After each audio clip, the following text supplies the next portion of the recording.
Jerome Watts was 38 years old, and until that Tuesday evening, he believed his marriage was simply going through a rough patch. He was a senior logistics manager, the kind of man who rerouted $4 million freight shipments before sunrise without raising his voice. Steady, reliable, the person everyone called when something needed to be fixed quietly. His wife Adrienne called him something else entirely. Comfortable, but not ambitious. Good, but not enough.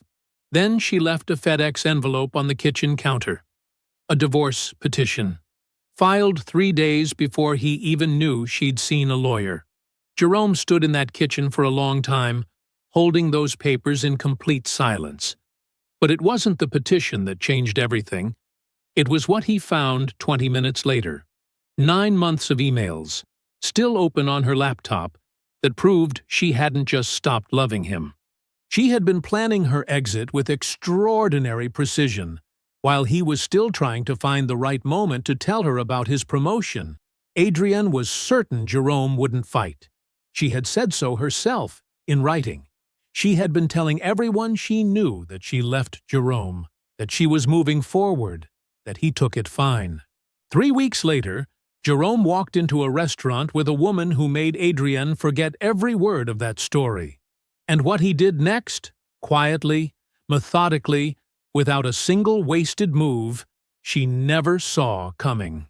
Before we jump into the story, comment where in the world you are watching from and subscribe, because tomorrow's story is one you need to hear. The phone rang at 4:47 in the morning. Jerome was already awake. He was already dressed. Dark slacks, pressed shirt, the same quiet uniform he wore every day. He was already at his desk in the small home office off the hallway, a cup of coffee going warm beside his keyboard, a spreadsheet open on his screen. He picked up on the second ring. "Talk to me, Dale." The voice on the other end was tight. Dale was a dispatcher out of Memphis, and Dale did not call before 5 in the morning unless something had gone sideways. Something had gone sideways. "We've got a carrier refusal on the Hendricks load," Dale said. "Drivers citing a weight violation at the Arkansas checkpoint. Whole thing's sitting at a truck stop off I-40. Clients expecting delivery by noon. $4 million in commercial HVAC equipment. 12 contractors waiting on a job site in Nashville." Jerome did not blink. "Pull Darren Mitchell off the Cookville run," Jerome said.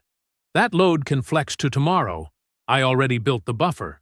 Get Mitchell to the truck stop, transfer the manifest, and call the checkpoint supervisor directly. His name is Reeves. Tell him Jerome Watts is handling it personally." A pause. "You sure Mitchell's got the clearance for—" "He recertified in February. It's in the system." Jerome clicked through 2 screens while he talked. "I'm emailing you the reroute confirmation right now. You'll have it before you hang up." Dale exhaled. "I don't know how you do this." Jerome didn't answer that. He sent the email. He hung up. He took a sip of his coffee. Outside the window, the neighborhood was still dark and perfectly quiet. The oak tree in the front yard stood motionless. The streetlight, 2 houses down, threw a pale circle on the empty road. Jerome looked at it for a moment, then turned back to his screen. This was his life. He had built it carefully, the way a man builds anything that's meant to last. One good decision stacked on top of another. Nothing wasted. Nothing neglected. The house was modest but immaculate. The gutters were clean. The lawn was edged. Every bill was paid before its due date. Every appliance serviced on schedule. Every minor repair handled on the weekend before it became a real problem. Jerome had grown up watching his father do the same. Gerald Watts, 31 years in the Union, a man who believed that how you maintained what you had was a direct reflection of your character. Jerome believed it too. His desk held 3 things: his monitor, his coffee mug, and a single framed photograph. Him and Adrienne at a resort in Negril, Jamaica. 3 years ago. Jerome was laughing at something. He couldn't even remember what now. Head tilted back, completely at ease. Adrian stood beside him in a yellow sundress, one hand on his arm, her eyes aimed just slightly past the camera. At the time, Jerome thought she was just squinting against the sun. He didn't think that anymore. The promotion letter had come on Friday. Director of Supply Chain Operations. Effective upon acceptance. 40% salary increase. Equity options that would vest over 3 years. His HR director had slid the folder across the desk with a look that said this was not a negotiation. This was a recognition. Jerome had driven home with the folder on the passenger seat and a specific kind of satisfaction sitting quietly in his chest. Not pride, exactly. More like confirmation. He had put in 15 years of steady, competent work, and the work had spoken for itself, the way he always believed it would. He wanted to tell Adrienne over dinner, maybe open a bottle of the good wine she kept for special occasions, watch her face when she understood what it meant for them, for the next phase of everything they had been building together. He was still waiting for the right moment. She came home at 6:40 that evening, in a black wrap dress and heels Jerome didn't recognize. "Hey," she said, not quite looking at him. She set her bag on the entryway table and checked something on her phone. "Hey," Jerome said. He was standing in the kitchen. He had made dinner. Nothing complicated, just the lemon chicken she used to ask for. "You eat yet?" "I'm heading out, actually." "Networking thing." She was already moving toward the hallway mirror, touching her earring. "Don't wait up." He watched her go. He heard the click of the front door. He stood in the kitchen for a moment. The chicken sat on the stove. The table was set for 2. He put one setting away. He ate alone. This was not the first time. It had become its own kind of routine over the past few months. The going out, the late returns, the way she moved through their shared spaces like she was passing through a hotel lobby. Jerome had been trying to name what he was feeling for weeks. Not quite worry, not quite suspicion. Something more like the sense that a door had been left open somewhere, and a cold draft was moving through the house, and he couldn't find which room it was coming from. He cleaned up after dinner. He checked the locks. He turned off the kitchen light. The FedEx envelope was on the counter by the toaster, his name on the label. He didn't recognize the return address. He opened it. The words, "Petition for Dissolution of Marriage," sat at the top of the first page in clean, formal type. Filed 3 days ago. Jerome stood in the kitchen. The refrigerator hummed. The clock above the stove marked the seconds. He did not move. He did not make a sound. He just stood there, holding the papers, in a house that had never felt so quiet. She came home at 11:14. Jerome heard the key in the lock, heard the soft click of the door, heard her heels on the hardwood. He did not move. He was sitting at the kitchen table the same way he had been sitting for the past 4 hours, back straight, hands folded in front of him, the divorce petition laid flat on the table like a document waiting to be reviewed. 2 cups of coffee sat beside it. He had made them out of habit, then forgotten them entirely. They had gone cold long ago. Adrienne stopped in the kitchen doorway. She saw the papers first. Then she saw him. For just a moment, one small, unguarded moment, something moved across her face. Then it was gone, smoothed over, replaced by a look Jerome couldn't quite read. She set her purse on the counter. She didn't apologize for the hour. She didn't ask how he was. She walked to the far side of the table and stood there, like she had already decided where she was safest in the room. Jerome looked at her. He kept his voice level. "How long have you been planning this?" Adrienne pulled out the chair across from him and sat down slowly. She folded her hands on the table, and then she began to talk. It came out smooth, too smooth. She'd been unhappy for years. Not with him specifically, she was careful to say, but with the shape of her life, the direction things were going. She needed room to grow. She needed to be around people who were moving forward. Jerome was stable, she said. He was dependable. But stable and dependable weren't the same as driven, and she needed someone driven, someone who matched her ambitions. Jerome listened to all of it without saying a word. Then she said the thing that would stay with him for a long time after that night. "You're a good man, Jerome. I want you to know that. But good isn't enough anymore. I need someone who matches where I'm going." The kitchen was very quiet. Jerome looked at her for a moment. Then he asked the only question that actually mattered. "Is there someone else?" 1 second passed. It was just 1 second. But Jerome had spent 8 years learning the rhythm of this woman. The way she breathed before she answered. The way her eyes moved when she was deciding something. And that 1 second told him everything he needed to know before she ever opened her mouth. "No," she said. Jerome nodded slowly. "Okay." He pushed back from the table and stood up. "I'll take the guest room." That was it. No raised voice, no slammed door, no sharp words thrown across the table for her to carry upstairs with her. He just stood, picked up his coffee cup, and moved toward the sink. He heard Adrienne shift in her chair behind him. He could feel her waiting for something. Some eruption, some fracture, some proof that she had mattered enough to break him open. The silence seemed to unsettle her more than any argument would have. She said his name once, softly, like a question. He rinsed his cup. He set it in the drying rack. "Get some rest," he said. He didn't turn around. He listened to her footsteps move down the hall and up the stairs.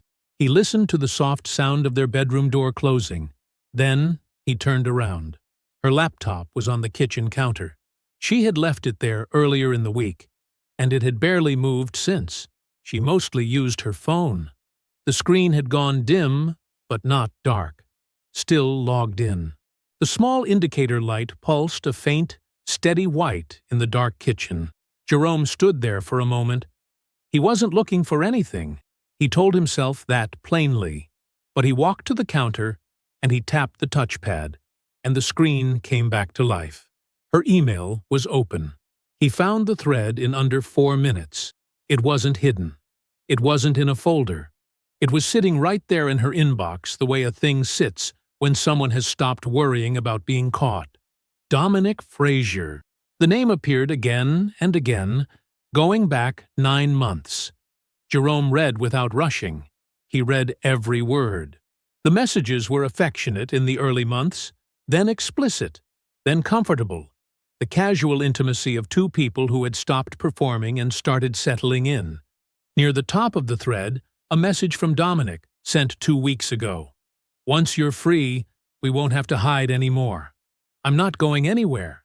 And below it, Adrienne's reply, "I know. He won't fight it. Jerome doesn't fight for things." Jerome read that line twice. Then he took out his phone. He photographed every screen, one by one, methodical and thorough. He emailed everything to himself. He checked that each image had sent. Then he closed every tab, returned the screen to exactly the brightness he'd found it, and stepped back from the counter. He picked up the second cold cup of coffee. He sat back down at the kitchen table. He drank it slowly. His face was unreadable. He began to think. Jerome was up at 5:15. He showered, shaved, and dressed without making noise. Dark slacks, a pressed gray shirt. He moved through the morning routine the same way he moved through everything. Steady, quiet, one thing at a time. He made coffee. He drank it, standing at the kitchen counter. He rinsed the cup and set it in the rack. Adrienne's door was closed when he walked down the hall. He did not stop. He picked up his keys, picked up his briefcase, and walked out of the house. He went to work. 2 days later, he sat across a desk from Portia Wells. Her office was on the 14th floor of a building downtown. Clean lines, good light, the kind of space that said serious without having to announce it. Portia herself was compact and precise, maybe 50, with reading glasses she took on and off like punctuation. She had been recommended to Jerome by his company's HR director, who had said simply, "She doesn't lose." Jerome set a manila folder on the desk in front of her. Inside, 8 years of joint account records organized by year. Mortgage contribution breakdowns. A personal loan summary, $15,000 extended to Adrienne's sister. Never repaid, documented. His salary history, Adrienne's. And at the back, printed on plain paper, every email from the Dominic Fraser thread. Photographs, not screenshots, clear, dated, time-stamped.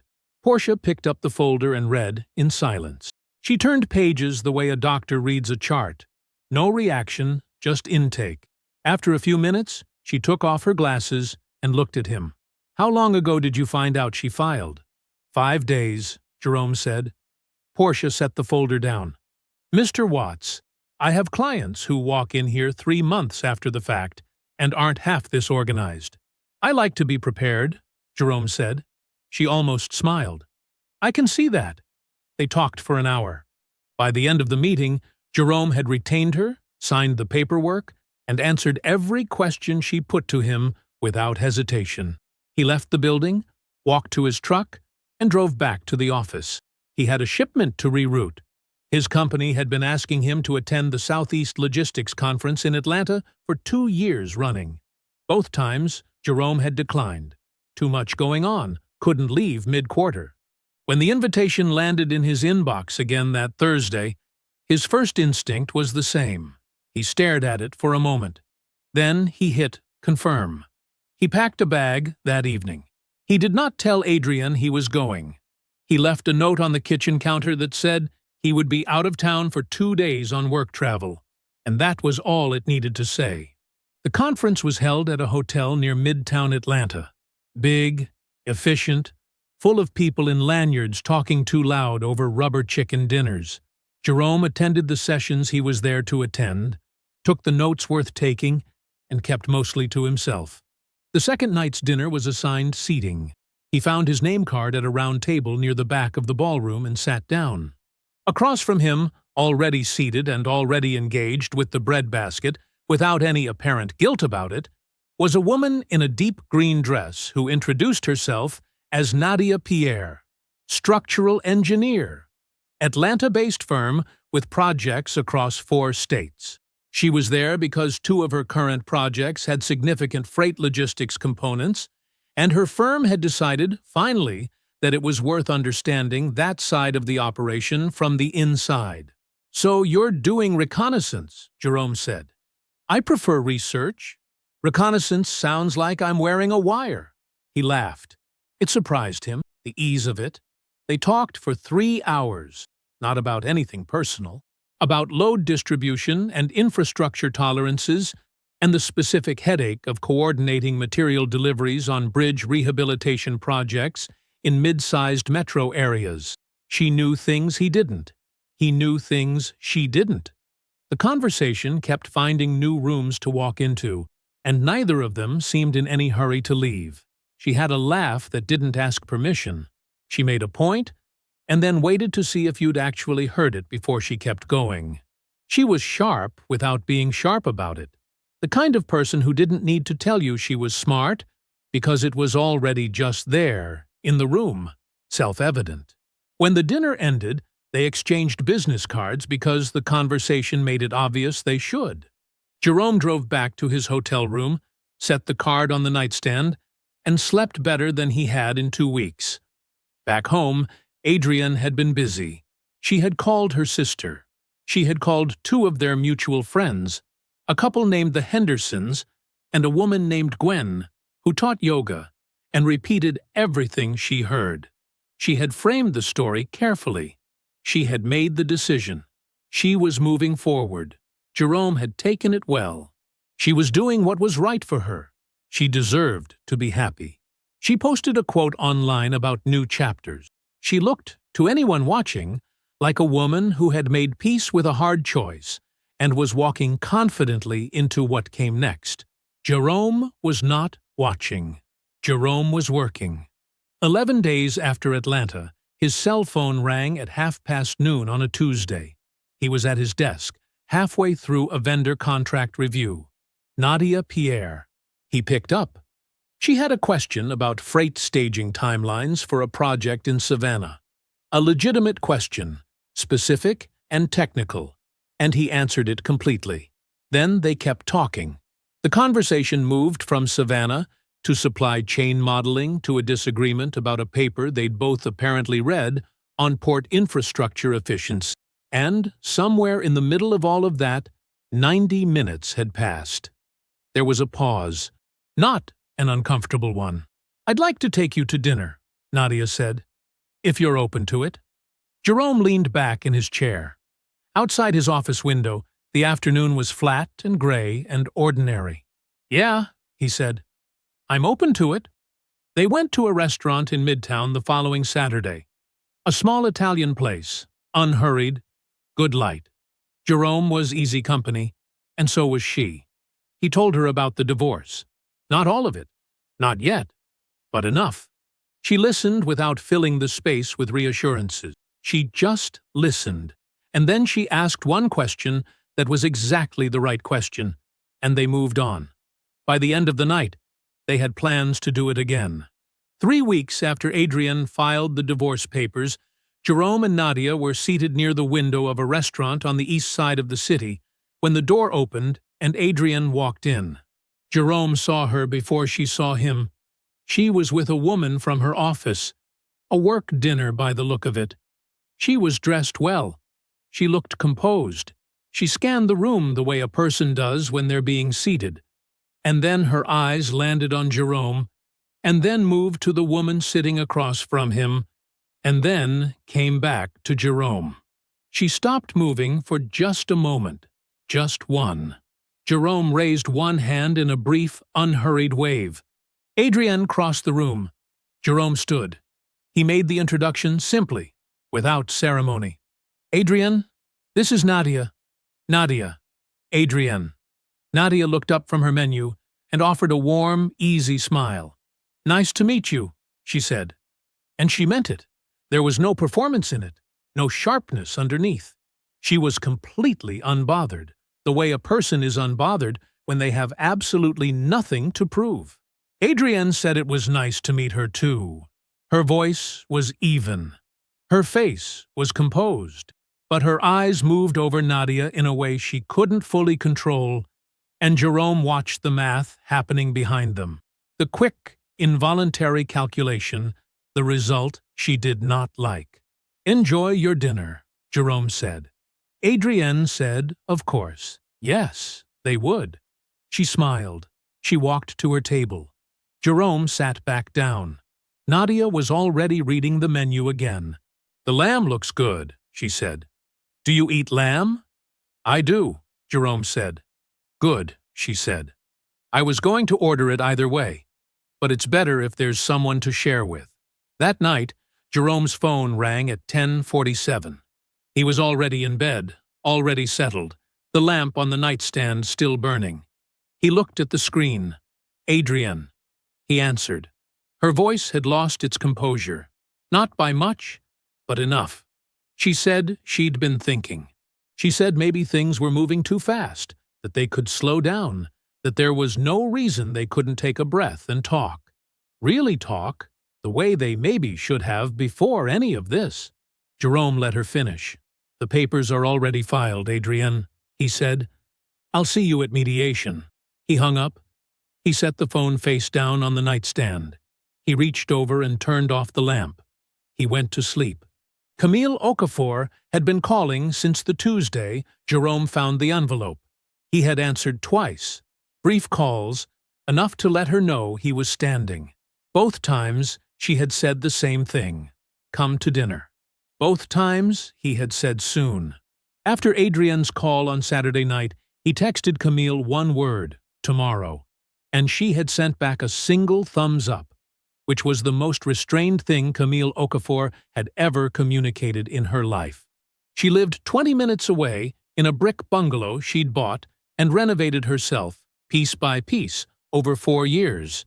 The porch light was already on when Jerome pulled up. The smell of food reached him before he even got to the door. She opened it before he knocked. "Sit down," she said, and turned back toward the kitchen. He sat. The table was already set. A pot of something good was on the stove. Camille moved around her kitchen the way she moved through everything, fast, purposeful, no wasted motion. She set a bowl in front of him and sat down across from him with her own, and she looked at him with the particular patience of someone who had decided in advance not to rush this. "Okay," she said. "Go." He went. He told her everything in the order it happened: the envelope, the cold coffee, what Adrian said and how she said it. The 1 second of hesitation when he asked if there was someone else, the laptop on the counter, what he found in the emails, Dominic Frazier's name, the screenshots, Portia Wells, and the first meeting, Atlanta, Nadia, the restaurant, the phone call Saturday night. He spoke steadily and without drama, the way he always did. Camille ate and listened. She did not interrupt once, which was, as Jerome had noted to himself on the drive over, genuinely unusual for her. She waited until his voice settled into silence, and he picked up his spoon for the first time. Then she asked her question. "What do you actually know about this Dominic?" Jerome thought about it. Sales director at a competing firm. Drives a Porsche. Has a downtown high-rise condo. He's all over Instagram. Travel, restaurants, the whole thing. Looks like a man who's very happy with how he looks. Camille nodded slowly. She set her spoon down and crossed her arms on the table. 2 years ago, she said, I had a client, a woman. She had been engaged to a man in regional sales, mid-40s, downtown address, very image-conscious. The engagement ended badly. She paused. Financially badly. She hired me to help her understand some account activity she'd been added to during the relationship and then quietly removed from before the breakup. It was a mess. Jerome looked at her. You think it was the same man. I can't tell you that. I can't share anything about a client's situation. She held his gaze. But I can do my own research, independently, as a professional who's been asked a question. Jerome said nothing. He just watched her. Give me a week, she said. She called him 7 days later and told him to come back. No food this time. Just the two of them at her kitchen table, and a manila folder sitting between them, thick with printed pages. Camille opened it herself and walked him through it the way she walked clients through an audit, sequentially, without editorializing, letting the numbers carry their own weight. Dominic Frazier's condo was a rental, a high-end building, a top-floor unit with a view, and a lease agreement that had been renewed twice, meaning there was no ownership, no equity, no stake in anything. The Porsche was leased as well, and the leasing company had issued 3 missed payment notices in the past 8 months. There were 2 active civil lawsuits in the public record, both filed by former business partners, both citing breach of contract and misappropriated funds. The suits were still pending. The amounts were not small. Jerome studied each page without speaking. There's more, Camille said. She turned to the last section of the file. Financial transaction records. Account activity traced through a combination of public filings and business disclosures. Over the past 6 months, Dominic had made 8 transfers totaling just over $22,000 to an account registered under the name T. Frazier. Jerome looked up. Wife? He said. Ex-wife? I don't know, Camille said flatly. The records don't say. Could be either. Could be something else entirely. She tapped the page. But it's documented. The transfers are real. The name is real. Whatever that account is, he's been feeding it steadily. Jerome stared at the page for a long moment. Then he closed the folder. He picked it up and held it evenly in both hands, the way you hold something you intend to keep safe. Thank you, he said. Are you going to use it? Not yet. Camille looked at him steadily. She nodded once. That was all. He drove home in the dark, the folder on the passenger seat beside him. He did not turn on the radio. The city moved past the windows. Lights, intersections, ordinary Tuesday traffic, and Jerome drove through it in silence. He did not open the folder again that night. He set it on his desk, squared its edges against the corner, and left it there. He simply knew it existed. The conference room was on the 14th floor of a building downtown, with floor-to-ceiling windows that looked out over the city skyline.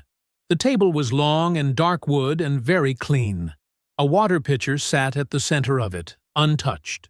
Jerome arrived 4 minutes early. Adrienne was already there. She was seated on the far side of the table with her attorney, a tall man in a charcoal suit named Barrett, who had the particular stillness of someone paid very well to look unimpressed. Adrienne wore a blazer Jerome had never seen before. Her hair was done.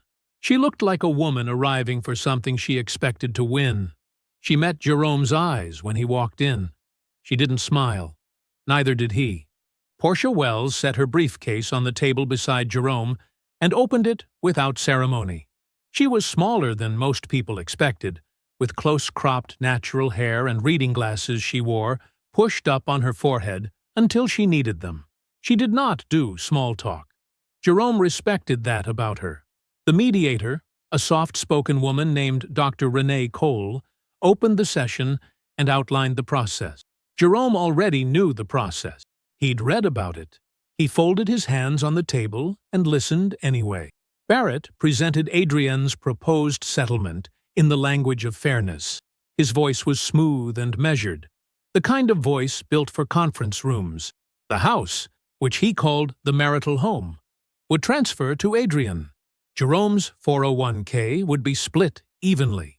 Any performance bonus Jerome received in the current fiscal year would be subject to a 30% distribution to Adrienne, given that the marital standard of living had been supported by his income throughout their marriage. Barrett used the phrase equitable outcome 3 times in 4 minutes. Jerome did not move. He did not write anything down. He looked at the table and listened. Portia let Barrett finish. She gave it 2 seconds of silence after he stopped talking, just enough to let everything he said settle into the room. Then she opened her folder. "Thank you," she said, pleasantly. "Let's look at the actual numbers." She went through it in order. First, mortgage contribution records spanning 8 years, pulled from bank statements and organized by year. Jerome had covered 74% of all mortgage payments over the life of the loan. Not half, not the majority, nearly 3/4, consistently, documented to the month. Barrett's expression didn't change. Adrienne's did, just slightly, just around the eyes. Second, a personal loan of $15,000 extended by Jerome to Adrienne's sister in 2021 with a signed acknowledgement of debt and a repayment schedule both parties had agreed to in writing. 0 payments had been made. The debt remained in full. Third, Portia placed a single page at the center of the table and slid it toward the mediator.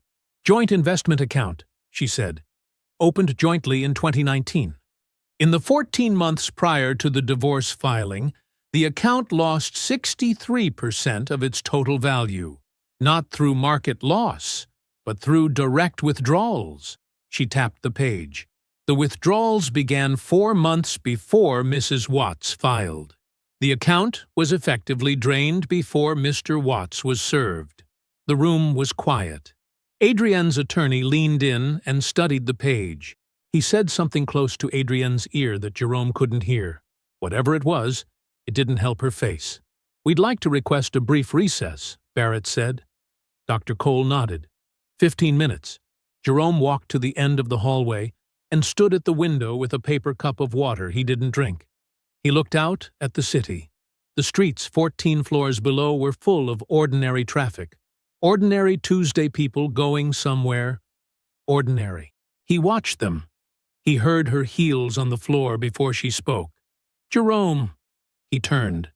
Adrienne had followed him down the hallway alone. Barrett was still in the conference room.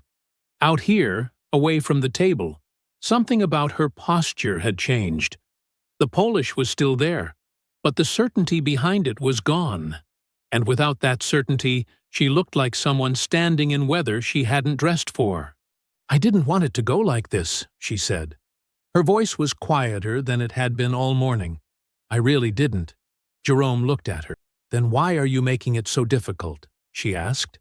He let the question sit for a moment, not to be dramatic, just because he wanted to be sure of his words before he used them. "I'm not making it difficult, Adrienne," he said.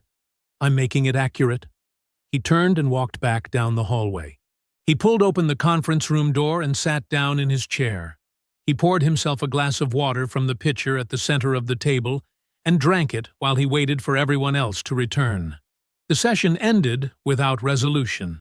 A second date was scheduled. In the parking lot, Jerome shook Portia's hand. She said a few things about next steps. He listened, asked one question, and thanked her. He got in his truck. He drove directly to the office. He did not call anyone. He did not stop somewhere to sit with it. He pulled into the parking structure, took the elevator up, sat down at his desk, and opened the freight report that had been waiting for him since morning. He worked until 6. Jerome got home from the office at 6:15, changed out of his work clothes, and ate a bowl of leftover rice and chicken standing at the kitchen counter. Then he washed the bowl, dried it, and put it away. Then he sat down at the kitchen table and called Theo Maddox. Theo was a vendor contracts manager at a regional freight company in Charlotte. They'd worked adjacent to each other for years. Not close friends, but the kind of professional contact built on mutual respect and enough shared work to create trust. Theo answered on the second ring. "Watts, what's going on?" "I have a question," Jerome said. "Dominic Frazier, Regional Sales Director at Meridian Distribution. You've worked with them." A short pause. "Yeah. Why? What do you know about him?" Another pause, longer this time. Jerome could hear Theo shifting, the sound of someone deciding how much to say. "That's an interesting name to be asking about," Theo said carefully. "I know." Theo was quiet for a moment. Then, "Look, I can't get into specifics. You understand that." "I do. But I'll say this." Theo's voice dropped slightly. Not conspiratorial, just measured. "If somebody I cared about was making any kind of long-term decisions based on that man's situation, I'd want them to know that his situation is not what it looks like, and that people at his company are aware of that. Internally." Jerome said nothing. "That's all I can say," Theo said. "That's enough," Jerome said. "I appreciate it." He hung up. He set the phone on the table. He sat with it for a minute, the quiet confirmation of a thing he had already believed to be true, now solid enough to hold. He didn't write anything down. He didn't need to. He simply filed it in the same place he'd been filing everything else, in the organized and patient part of his mind, where nothing got lost. Then he went to bed. The calls came on Wednesday and Thursday. Marcus first, a friend from a couple Jerome and Adrienne had spent time with over the years, golfed with once, had dinner with maybe 4 times. Marcus led with concern, asking how Jerome was holding up, saying he'd heard things were rough.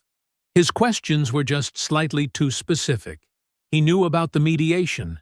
He knew about the scheduling. Jerome answered simply and without detail. He said he was doing fine.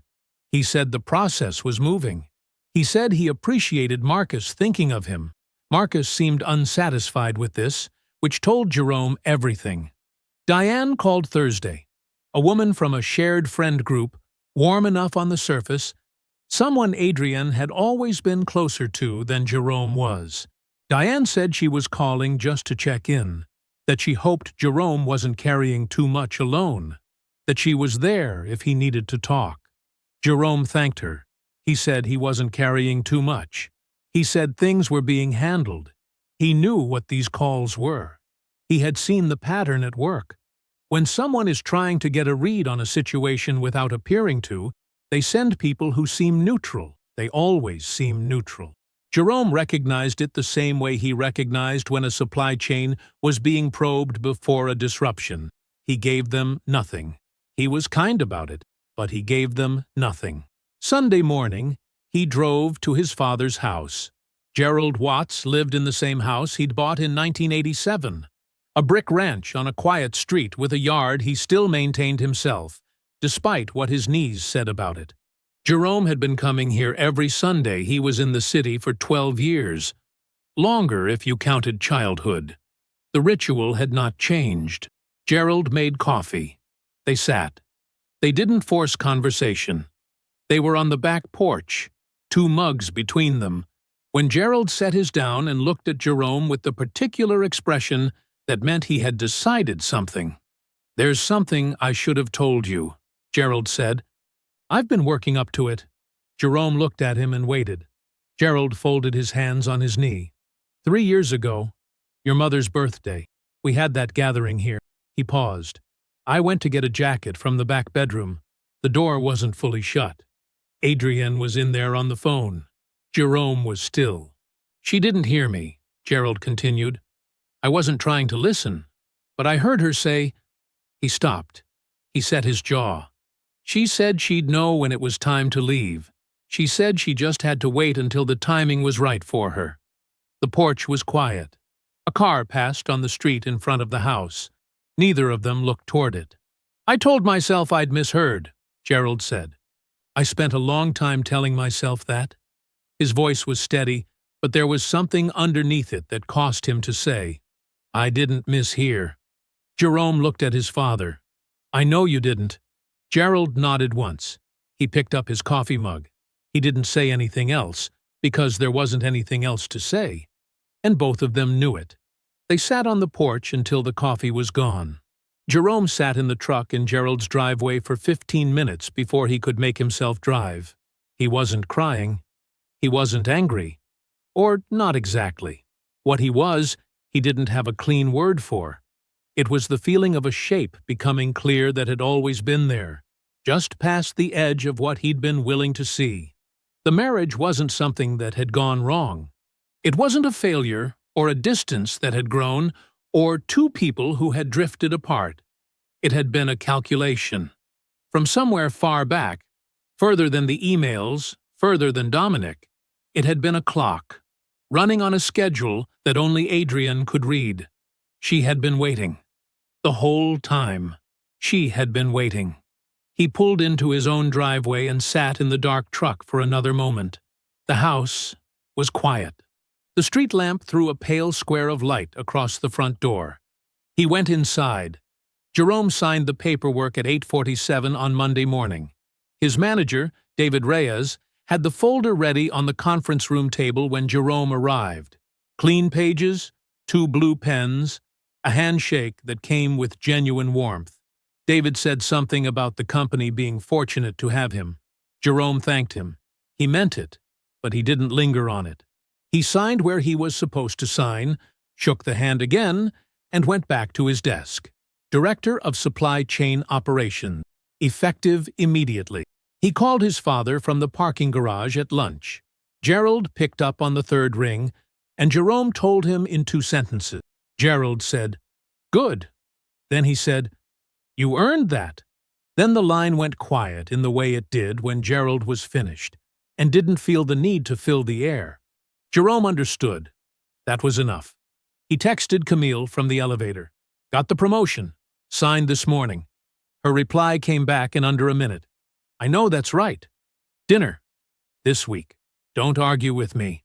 He smiled at the phone. He did not argue. He told no one else.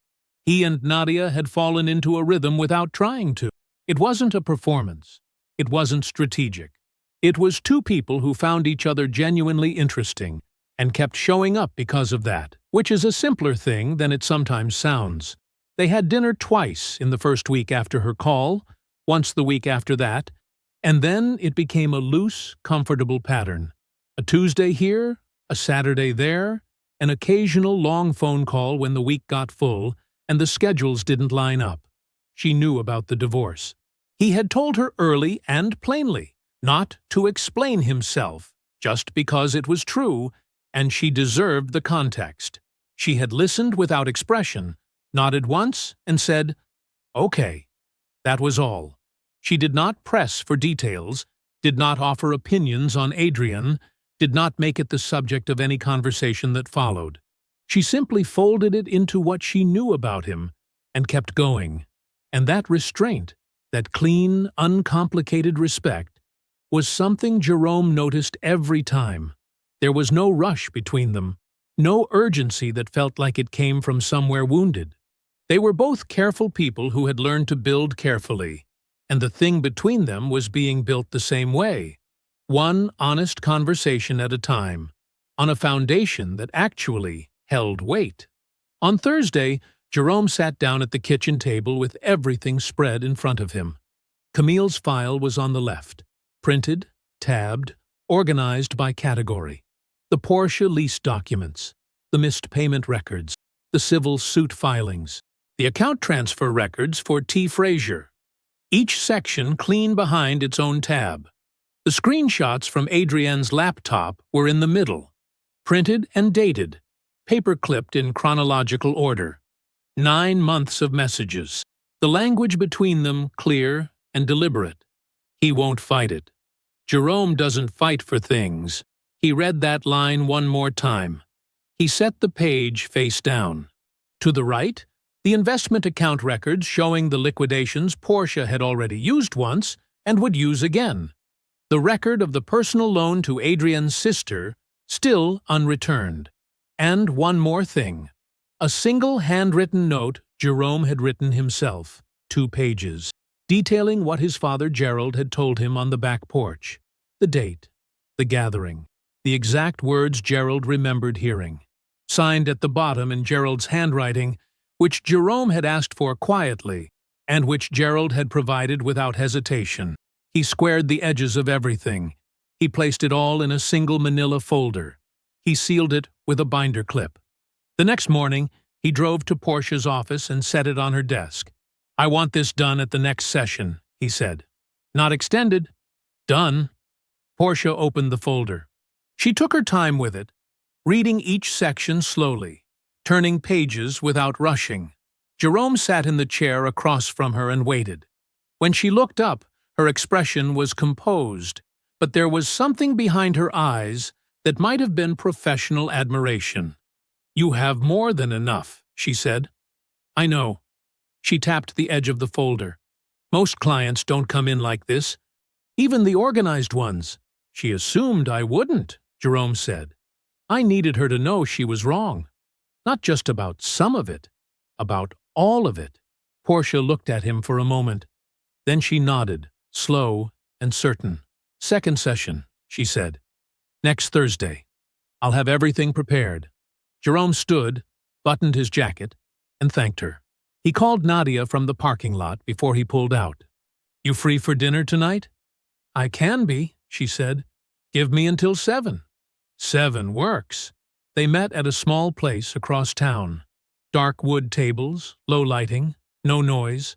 Nadia was already there when he arrived, her jacket folded over the back of her chair, a glass of water in front of her, reading something on her phone that she put away the moment she saw him.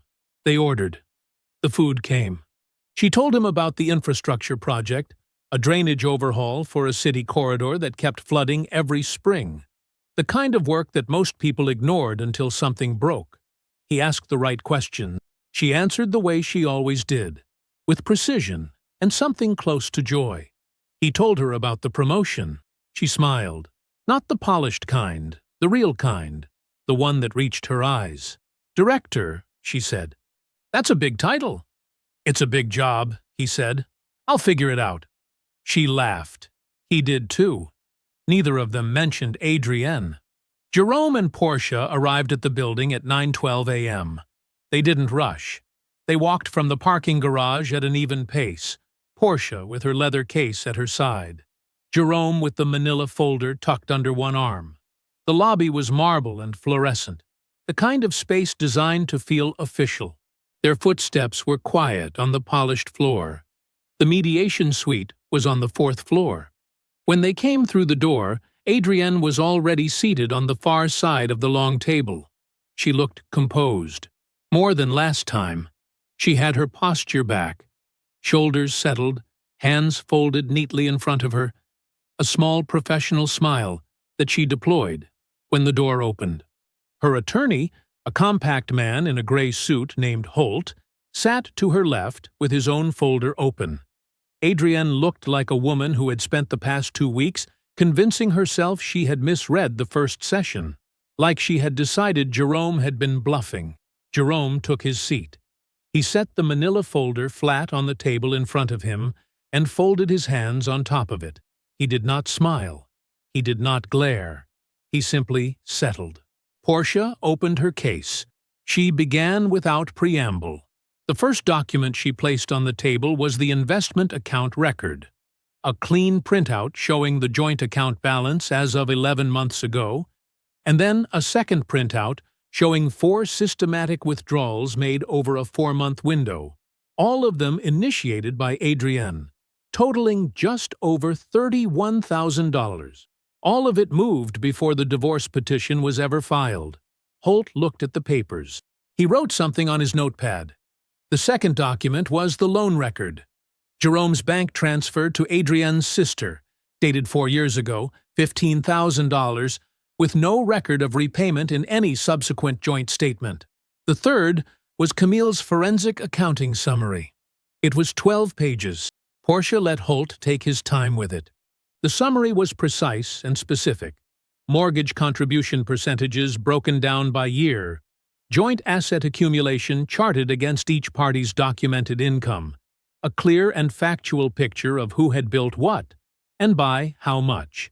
Jerome had contributed 74% of the mortgage over 8 years.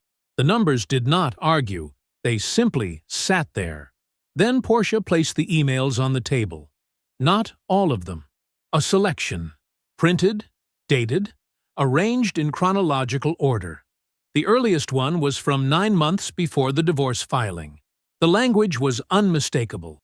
The thread ran clear and unbroken from that first message all the way to the week before Adrienne handed Jerome the FedEx envelope. Adrienne's composure did not shatter, but something behind her eyes went still in a way that was different from calm. Holt asked for a recess 8 minutes in. They came back to the table 12 minutes later. Adrienne sat down without looking at Jerome. Holt adjusted his tie. Portia gathered her documents into a neat stack and set them to the side. Jerome spoke. "I'd like to address the table directly," he said. Portia nodded. The mediator, a quiet woman in her 50s named Dr. Parrish, who had barely spoken, indicated her agreement and noted it for the record. Jerome did not stand. He stayed seated, his voice even, his hands still. "I'm not here to make this difficult," he said. "I want to be clear about that. I'm here to be accurate." He looked at Dr. Parrish, not at Adrienne. "Everything in that documentation is verifiable. I'm not asking for anything I didn't build. What I'm asking for is proportional to what I contributed. And what I contributed is on the record." He laid out his terms plainly, the way he would lay out a logistics plan. Methodically, without emotion, nothing hidden. A fair split of the 401k, accounting for the disparity in contributions. A release of any claim on his current fiscal year earnings, including any bonus, repayment of the personal loan, or its deduction from settlement assets. Mutual release of all future financial claims. "And the house?" he said. He said it simply. No edge in his voice, just the weight of a fact. "That's the only term that isn't negotiable." Holt leaned toward Adrienne. They spoke in low tones for a long moment, too quiet to hear, but Jerome could read the shape of it. Holt's expression was the expression of a man explaining mathematics to someone who had been expecting a different answer. Adrienne picked up the pen. She signed where she was told to sign. She did not look across the table while she did it. Dr. Parrish noted the agreement for the record. Portia began gathering her documents. Chairs shifted. Jackets were buttoned. Cases were snapped shut. The room began to move. Jerome stood and picked up his folder. Adrienne spoke when there was no one close enough to hear it. "I didn't think you'd do all of this." Her voice was quiet. It wasn't for Holt. It wasn't for Portia. It wasn't for the record. Jerome looked at her. He took in the whole of her, the polished surface, the composed face, the woman who had spent 9 months calculating what she believed he was and was not capable of. He held her gaze for a long moment. "I know," he said. He picked up his folder and walked out of the building ahead of her. 2 weeks passed. The divorce was finalized on a Thursday. Jerome signed the last document in Portia's office at 2:15 in the afternoon, shook her hand, and drove straight to work. He stayed until 6. He finished a routing analysis he'd been building all week and sent it to his team before he shut his computer down. On Sunday, he drove to his parents' house. He did this every week. Had done it through the mediation, through the conference in Atlanta, through every quiet and difficult thing the past few months had carried. The Sunday dinner at Gerald and Paulette's house on Devereux Street was the one thing he had not allowed to move. Paulette had made short ribs. The smell hit him in the driveway. Jerome came through the side door, kissed his mother on the cheek, and sat at the kitchen counter while she moved around the stove the way she always had. Unhurried, certain. Every motion practiced over decades. Gerald was in the living room with the television on low. He lifted his chin when Jerome came through. That was enough. They were 40 minutes from sitting down when the house phone rang. Gerald answered it in the living room. Jerome heard the register of his voice change, not alarmed, but careful. A single pause. Then Gerald appeared in the kitchen doorway, the receiver at his side. "It's Edna," he said. "She wants to come over." Jerome looked up from his coffee. He thought about it for exactly 3 seconds. "Let her," he said. Edna Holloway arrived 22 minutes later. She was a small woman, well-dressed even on a Sunday, with Adrienne's same careful posture and none of Adrienne's performance. She came in through the front door, hugged Paulette the way women who have been friends for 20 years hug, long and without ceremony, and then turned to face Jerome. She looked tired. Not the tired of a long day, the tired of something she'd been carrying. "Jerome," she said. "Edna." They sat in the living room. Paulette brought sweet tea. Gerald took his chair in the corner. The television was off. Edna set her purse on her knees and folded her hands over it. "I want you to know," she started, "that I didn't know about the other man. Not until recently." She said it quietly, without decoration. "I want you to know that." Jerome nodded once. "Adrienne is going through something difficult right now," Edna continued. Her voice had the careful, measured quality of a woman choosing every word before she said it. "I'm not here to make excuses for her. I just want you to understand that she hasn't been herself." Jerome listened. His face was still. Edna went on gently. She talked about Adrienne's state of mind, about the pressure she'd been under, about how she believed her daughter still had deep respect for Jerome, still thought of him as a good man. The words were soft and rounded and pointed in one direction, toward a door that Edna was hoping Jerome might crack open. Even just a little. Jerome heard all of it. He did not crack the door. He did not close it with cruelty either. He simply sat there, steady and quiet, and let Edna say what she had come to say. It was Gerald who spoke. He did not raise his voice. He did not shift forward in his chair. He spoke the way he did everything, without waste. "Edna." He said her name and waited until she looked at him. 3 years ago, at the 4th of July. You remember we had everybody out to the yard. Edna nodded slowly. "I heard Adrienne on the phone in the back bedroom." Gerald's voice was even, unhurried. "Didn't know who she was talking to, but I heard her clear enough. She said she'd know when it was time to leave. Said she just had to wait until the timing was right for her." The room was very still. "I told myself I'd misheard," Gerald said. "I held that for 3 years because I didn't want to be wrong." "I wasn't wrong." Edna's hands tightened slightly over her purse. "Your daughter didn't fall out of this marriage, Edna. She planned her way out of it while Jerome was still all the way in. He doesn't owe her forgiveness. He doesn't owe her a conversation.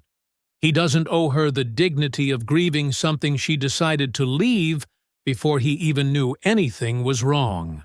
Gerald said it without anger. That was the thing about it. There was no heat in his voice, no edge sharpened for the occasion. Just a man setting down a plain and heavy truth on behalf of his son. Edna sat with it. She didn't argue. She didn't defend. Whatever she had come here auditioning for, she understood now that the part wasn't available. She stayed another 10 minutes out of politeness. She hugged Paulette again at the door. She told Jerome she was glad he was doing well, and she meant it, or something close to it. Then she walked down the front steps to her car, and she drove away. Jerome and Gerald took their sweet tea to the back porch. The sun was sitting low, burning orange through the oak trees at the edge of the yard. The neighborhood was quiet. Somewhere down the block, a lawnmower ran and then stopped. Gerald looked out at the yard. "I should have told you sooner," he said. 3 years I held that. I'm sorry for the silence, son." Jerome looked at the same yard his father was looking at. The same oak trees. The same fading light. "You told me when it mattered," he said. Gerald nodded once. They sat together on the porch as the light faded slowly through the trees, two men with nothing left that needed to be said between them, and stayed there until Paulette called them in to eat. 6 months. That was all it had taken. Jerome sat at his desk before sunrise, the same way he always had, back straight, coffee at his right hand, the city still dark and quiet outside the window. The same stillness, the same controlled calm. But the door behind him read, "Director of Supply Chain Operations" in clean, gold-edged letters, and the office was twice the size of the one he'd had before. He had earned this room long before they gave it to him. The routing analysis on his screen was for a new regional contract, a partnership that would move 3 times the freight volume his team had managed 18 months ago. 2 of his junior managers, Marcus and Denise, had built the first draft overnight. It was good work. Not finished, but good. Jerome made his notations in the margins, precise and specific. The kind of feedback that told a person exactly what to fix, without making them feel small in the process. He had always known how to do that. Nobody had ever noticed until now. His phone lit up with a calendar reminder. Board advisory. Preliminary discussion. 10 a.m. The company's executive committee had floated his name 3 weeks ago. He had not chased it. He had not maneuvered for it. Someone had simply looked at what he produced and said his name in a room he wasn't in, and the invitation followed. That was how it had always worked for him, when he was working for people who were actually paying attention. The new truck was parked in the space with his name on it. It was dark gray, clean-lined, nothing extravagant, built to last and easy to maintain, which was exactly what Jerome had looked for when he bought it. He hadn't wanted something that made a statement. He had simply wanted something that was fully his, with no 9-year history underneath it, and no one else's name in the title. Practical. Chosen deliberately. That was enough. Nadia came to the Sunday dinners now. Not every week, but regularly. Often enough that Paulette had started texting her separately about what to bring, which was the highest form of welcome Paulette Watts extended. Often enough that there was a particular chair at the dinner table that had quietly become Nadia's chair without anyone deciding it. Gerald had called her Nadia after meeting her once. Not Ms. Pierre, not Jerome's friend. Just Nadia. Easy and certain, the way Gerald said the names of people he had already decided on. Jerome had noticed it and said nothing, because there was nothing to say. His father was a man who did not spend his words on people who hadn't earned them. She had earned them in the first conversation. Jerome and Nadia moved through their time together without noise or performance. They had dinner. They talked through hard problems. Hers involved load-bearing calculations for a city bridge rehabilitation project, and Jerome had opinions she found genuinely useful. They showed up for each other without being asked to explain it.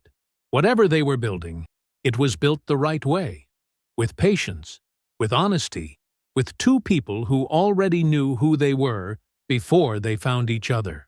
It did not feel like starting over. It felt like arriving. Dominic Frazier's name had surfaced in a business journal 3 months after the divorce was finalized. The HR investigation at his company went public. Falsified sales records, redirected commission revenue. 2 former business partners had already filed civil suits that were now part of the public record. The Porsche went back. The high-rise was vacated. His Instagram account went private within 48 hours of the first article. And from what Jerome had heard secondhand and without particular interest, Dominic had since relocated to another city. The gilded surface had cracked the moment anyone looked directly at it. Jerome had read the article once. He had not felt satisfaction, exactly. More like the quiet recognition of a pattern completing itself. A man who built everything on performance would always eventually perform in front of someone who could see through it. Adrienne was still employed, still functional, still moving through her days on the other side of town, in her cousin's apartment, in a life that looked nothing like the one she had engineered for herself. The upgrade she had planned so carefully, waited so long for, had not materialized. The man she had chosen was not who she had believed him to be, and no amount of patience or calculation had protected her from that. She had called Jerome's cell phone once, 8 weeks after the finalization, a Thursday afternoon, his phone face up on his desk. Her name appeared on the screen. He looked at it. He did not answer it. He did not block her. He simply set the phone back down and returned to what he had been doing. Now Jerome reached across his desk and picked up the framed photo. Negril. 3 years ago. The two of them on a resort balcony, the ocean behind them an impossible shade of blue. He looked at it for a moment. Not long. There was no grief in the looking, no anger, no echo of the man who had stood in a quiet kitchen holding a FedEx envelope and felt the floor tilt beneath him. That man was still Jerome. Jerome still knew where he lived. He just didn't live there anymore. He set the frame face down in the bottom drawer of his desk and slid it shut. His phone lit up on the desk in front of him. A text from Nadia. Coffee before the 8 a.m.? Jerome picked up his keys and typed back, already on my way. He closed the drawer. He walked out of the office and into the morning. I hope you enjoyed that one. Be sure to like the video and subscribe so you don't miss the next story. I've picked out 2 more for you that I think you'll really like.